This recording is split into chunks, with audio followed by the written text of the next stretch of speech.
আমরা আজকে হরি নামে পাগল। এই জন্য কাউকে অবহেলা করা যাবে না, কাউকে ঘৃণা করা যাবে না।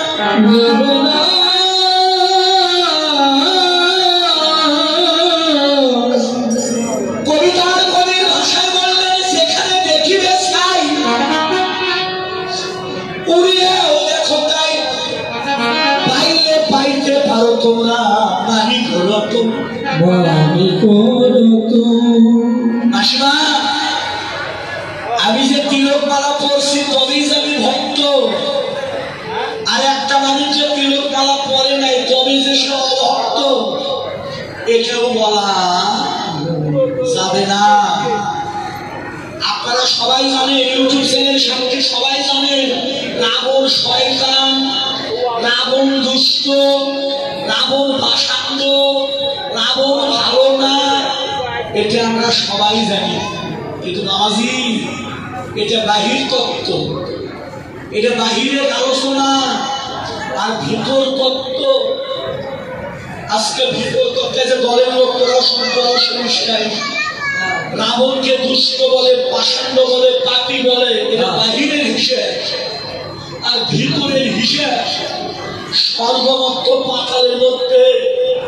সিয়ারের বাবারা, নিচের বাবারা, মায়েরা, বোনেরা শুনে রাখো, রাবণের মতো এত বড় ভক্ত কেউ ছিল না। ভক্ত ছিল,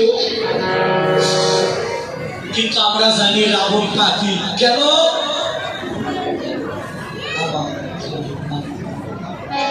রাবণ আমার সীতা জমিনে চুরি করেছে, এটা তার দোষ। তার চুরি করার পিছনে একটা কারণ ছিল। কারণ রাবণ যদি সীতা চুরি না করত, রাবণের মুখ্য উদ্দেশ্য ছিল আলাদা। কি? সীতা চুরি করবে, ভগবান লঙ্কায় আসবে, তার রাক্ষসকুল উদ্ধার পাবে, এই জন্য রাবণ সীতায় চুরি করছিল, এছাড়া আর কিছু না। সে নিজেকে নিজে উদ্ধার করার জন্য মা সীতা দেবীরে চুরি করেছিল। রাবণ সামান্য না বাবা, রাবণের কেউ সামান্য ভাববেন না। যমরাজা ভগবানের সামনে দাঁড়াইলে ভগবানও থরথর করে কাঁপে। যম কয়, ভগবান তুমি কাঁপো কেন? বাবা তুই যেন আমার সামনে আসিস না। তোরে দেখলে ভয় লাগে। কেন? তোর নাম যম, তুই যেখানে যাস তার প্রাণ নিয়ে চলে আসিস, এই জন্য তোরে দেখতে ভয় লাগে। ভগবান যমরাজা ভাই, প্রভু আমি কি তোমারও প্রাণ দেবো? তোর কোনো বিশ্বাস নেই, তুই কখন কি করে বসিস? তাহলে বাবাজি, মায়েরা, বোনেরা, তাহলে যে রাবণকে দেখলে, যে যমরাজা দেখলে ভগবানও ভয়েতে থরথর করে কাঁপতো, আজকে আর একটা গোপন তত্ত্ব প্রকাশ করে দিলাম।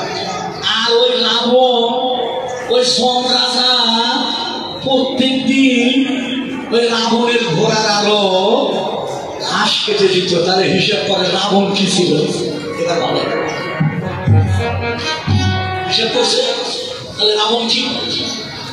যে রাবণ, যে যমরাজা দেখলে ভগবান ভয় করত, আর ওই যমরাজা প্রত্যেকদিন রাবণের ঘোড়া ঘাস কেটে দিত। তাহলে রাবণ কি বাবা? সামান্য রাবণ, সামান্য। সরস্বতী দেবীরে ডেকে এনে লেখাপড়া শিখেছে, লক্ষ্মী দেবীরে ডেকে এনে রান্না করে নিত, পবন দেবকে দিয়ে আগ্নে বাড়ি ঝাড়ু দিয়ে নিত, বরুণ দেবকে দিয়ে বৃষ্টি ঝরাইত, সূর্যদেবকে ডেকে না আলো দিয়ে নিত। তাহলে সেই রাবণ কি সামান্য রাবণ হতে পারে? যারা বোঝে না তারা কয় রাবণ ভালো না। রাবণ না, রাবণ সবচেয়ে বড় ভক্ত ছিল। কিন্তু সত্য যদি একটা বড় ভক্ত ছিল। তাই একদিন ভগবানে বলেছিল, ভগবান আমি তোমাকে তাড়াতাড়ি পেতে চাই। ভগবান বললো তাড়াতাড়ি পাবে। 3 জন্মে 7 জন্ম। ভক্তরা বললো 3 জন্মে কি রূপে, 7 জন্মে কি রূপে? ভগবান বললো 3 জন্মে পাবি শত্রু রূপে, আর 7 জন্মে পাবি বন্ধু রূপে। ভক্ত ভাই, ভগবান এতদিন অপেক্ষা করা 7 জনম, এটা আমার সৌভাগ্য। অতএব আমি 3 জন্মে তোমারে পেতে চাই। সেই 3টে জন্মে ভগবান পেল। সেই 3 জন্ম হলো, একটা হলো প্রহ্লাদের বাবা, কি নাম? কি আমি আবার কানে কম শুনে একটু জোরে করে করি। হিরণ্য কশিপু। আর একটা হলো কৃষ্ণের মামা, কি নাম? কংস। কয়টা হলো? 2টা। আর একটা হলো রাবণ। এই 3 জন্মে আমি ভগবান প্রাপ্তি। এরা ভক্ত ছিল। বাবা যদি ভক্ত না হতো তাহলে কি ভগবানের হাতে প্রাণ যেত? আর ভগবানের হাতে যেন মরে তাহলে তো ভগবান সবাই প্রাপ্তি হয়। তো সামান্য না। এই জন্য বলে কারো সম্পর্কে সঠিক না জেনে একটা মন্তব্য করা ঠিক নয়। আমি সে তিলক মালা করলাম তবে আমি ভক্ত, আর একজন যে মালা তিলক পরে নাই তবে যে অভক্ত, এটাও বলা যাবে না। তবে এখানে একটা কথা আছে বাবা, তবে বেশের কিছু দাম আছে। সাধু বেশে দাম আছে না? তিলক মালার দাম নেই আছে না? দিদি বলি রাবণ যেদিন সীতাকে চুরি করতে যায় তুমি বেশি গেছিল কেন? রাবণ যেদিন সীতাকে চুরি করতে যায় তুমি বেশি গেছিল? রাক্ষস বেশে? তো রাক্ষস ছিল না। কোন বেশে গেল? ও গেল হলো সাধুর বেশে। আর সাধুর বেশে যদি না থাকতো তাহলে কোনোদিন সে শীতের ভিড়ে চুরি করতে পারতো না। কারণ লক্ষণ কিন্তু দাগ দিছিল, দাগ দেখে দাগ দিছিল, এ দাগ পার হয়ে গেল।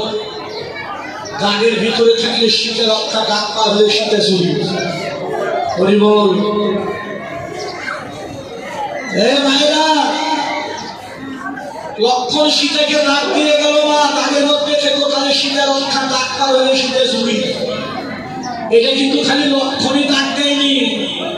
যারা যারা গুরু মন্ত্র নিছ, যারা দীক্ষা শিক্ষা মন্ত্র নিছ, গুরুদেব মন্ত্র কানে দিয়ে গোসাই কিন্তু সবাইকে একটা দাগ দিয়ে দিয়েছে, যে দাগের ভিতরে থেকে দাগ পার হইল না।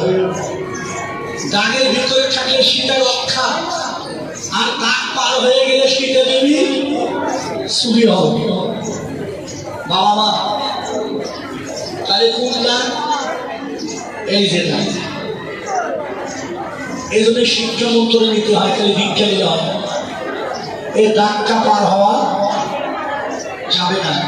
এখান থেকে এই দিকে কৃষ্ণ ভজন করে বোঝা গেল।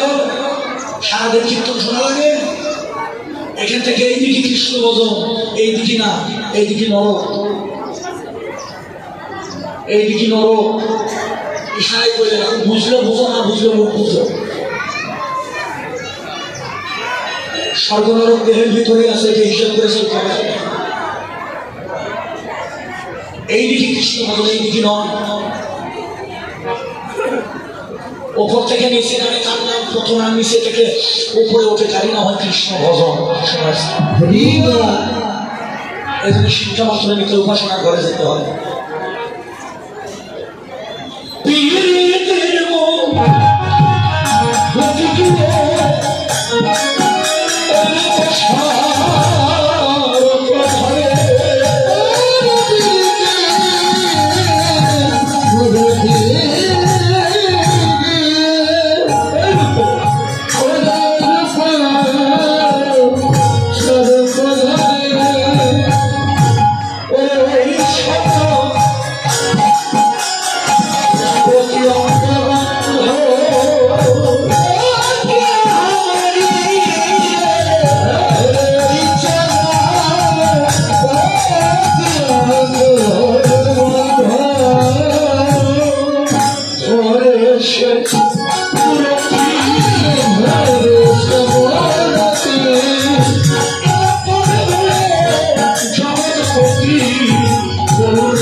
দুই দেহ এক হল। মা বাবা আস্তে আস্তে এই যে মাথা জিরা গৌরের ভালো নাম কি? গৌর হরির ভালো নামটা কি? আমার কথা বুঝুন না? গৌর হরির ভালো নাম কি? অনেক নাম, মহাপ্রভু, চৈতন্যদেব, নিমাই, কাঙ্গালের ঠাকুর, অনাথের নাম, মহাপ্রভু, অনেক নাম বাবা। কিন্তু আমার মহাপ্রভু সবচাইতে ভালো নাম হলো নাম গোরা।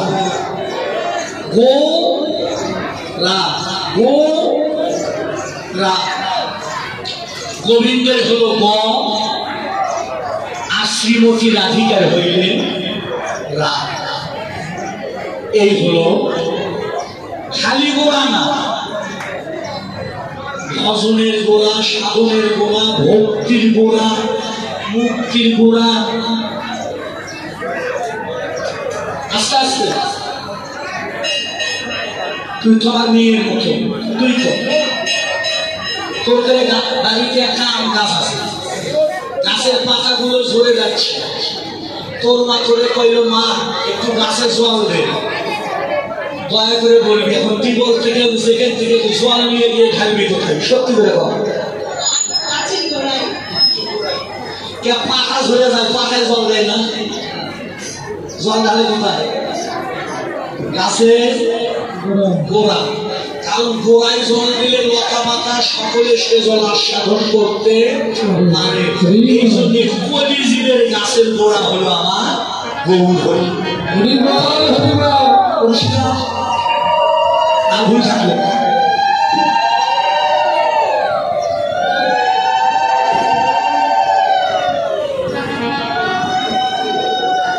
যেখানে বুঝবেন না আমারে বলবেন, আমি আরো বেশি ভাঙার চেষ্টা করছি। কলির জীবের গাছের গোড়া হলো আমার গৌর। কেউ যদি গৌর চরণ ভজনা করতে পারে, গুরু গোবিন্দের চরণে ফুল দেয়, ভক্তি শাস্ত্রে লিখে আছে এই ফুলটা 33 কোটি দেব দেবতার চরণ পর্যন্ত পৌঁছে। কোনো ভুল এই জন্যে সবকিছু গোড়া আমার গৌর। তিন জনের পরে 4 যুগের কালে 2 দেহ এক হয়ে ভগবান একটা নতুন নাম ধারণ করলো, সেটা হলো গোড়া। গোবিন্দের হলো গ, আর আধারের হইল রাম। গৌর কিন্তু একা নাম, একা গৌরের মধ্যে গেলে দুজনে আছে, রাধাও আছে, কৃষ্ণ আছে। রূপে রহস্য করা গৌরাঙ্গ তোর বাহির, গৌরাঙ্গ ভিতরে তাই পিরিতি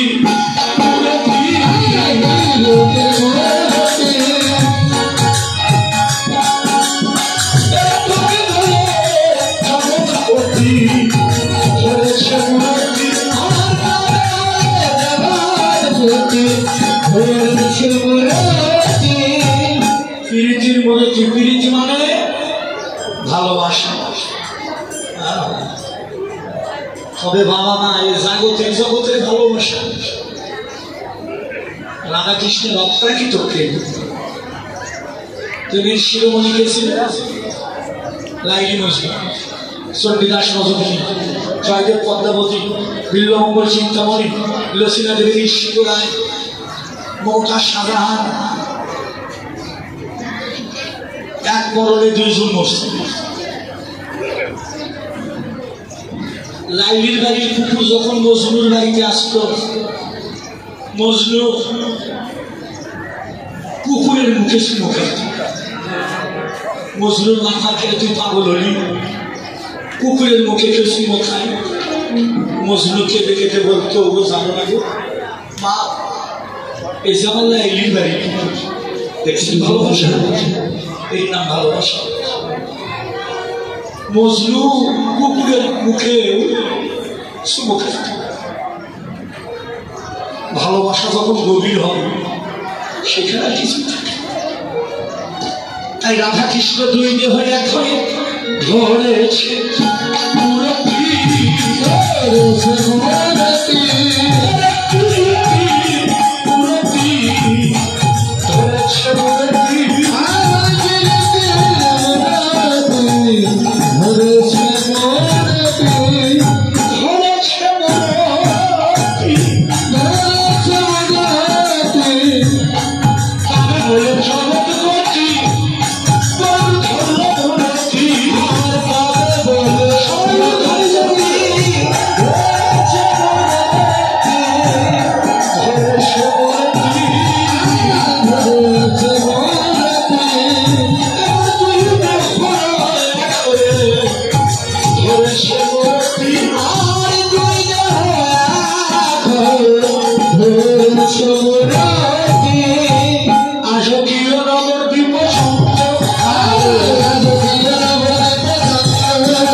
ধীরে ধীরে চলছে গো।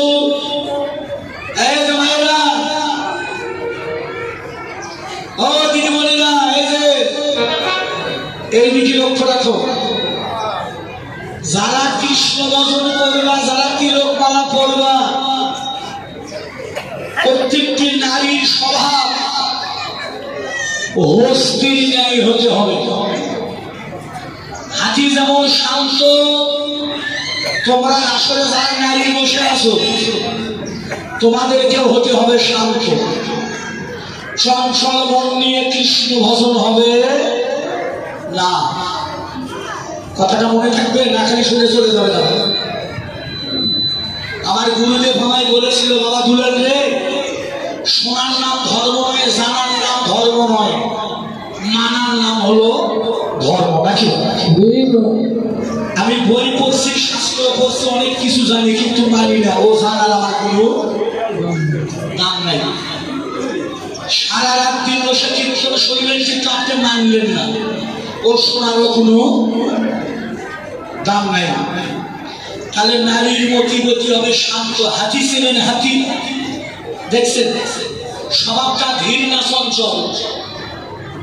ধীর না কত কেন বাবারা বা মায়েরা তো, হাতির স্বভাব এত শান্ত কেন, এত ধীর কেন? দেখে পা তুলে পা ফেলার আগে আগে দেখে স্মরণের নিচে কিছু পড়লো কি, একটা পৃথিবীকেও পড়ে যেন মারা না যায়, এইটুকু জ্ঞান একটা হাতির আছে। আমার মতো দুলাল মোহনকে নাই। নাকি বাবা, কথা ভুল করছি? আমি তো রাস্তা দিয়ে পড়ে চলে যাই, একটা পাইপ মিশে পৃথিবীকে পড়ে মারা গেল, এই হিসাব দেবে কি? গীতায় বলেছে, হে অর্জুন, একটা পৃথিবীকার মতো যে আত্মা, আমার ভিতরে একই আত্মা। গীতায় তার মানে আপনি একটা পৃথিবীকে কেউ আঘাত করতে পারবেন না। পৃথিবীকার মধ্যে ভগবান, তোমার মধ্যে একই ভগবান। এটা গীতার কথা। তাহলে তুমি যে এত দূরে গেলে তোমার নিচে একটা টিকলিকা করে মারা গেল, এটা এই জন্য হাতি যখন যায় রাস্তাতে দেখবেন হাতির পা তুলে পা ফেলার আগে দেখে অস্ত্রের নিচে কিছু ফলো একটা বনের পশু তাকে আছে। আমার মতো মানুষের সেটুকু জ্ঞান নেই। আজকে আলোচনাটা খুব গভীর বাবা। জয়িত সূর্য পূজা আসল আমি এই মন্দিরে যখন শুরু তখন একবার প্রায় 10-15 বছর আগে, তখন এগুলো মন্দির টন্দির কিছুই ছিল না।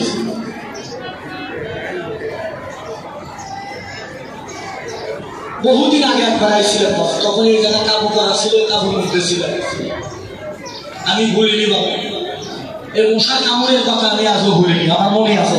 কামড়ার কথা মনে হলে আমার মশার কামড়ের কথা মনে পড়ে। সত্যি বলা, আমি ওই যে এই জায়গাতে কাবু করা ছিল, কাবু করা ঘরে ছিলাম, তাই না বাবাজি? না হলে 10-15 বছর আগের কথা হলো, তাই না বাবা? তবে এখন খুব সুন্দর। আমি আসিনি অনেক দিন থেকে, তবে ভালো লাগছে, জায়গাতে পাড়া দিয়ে আমি বুঝেছি।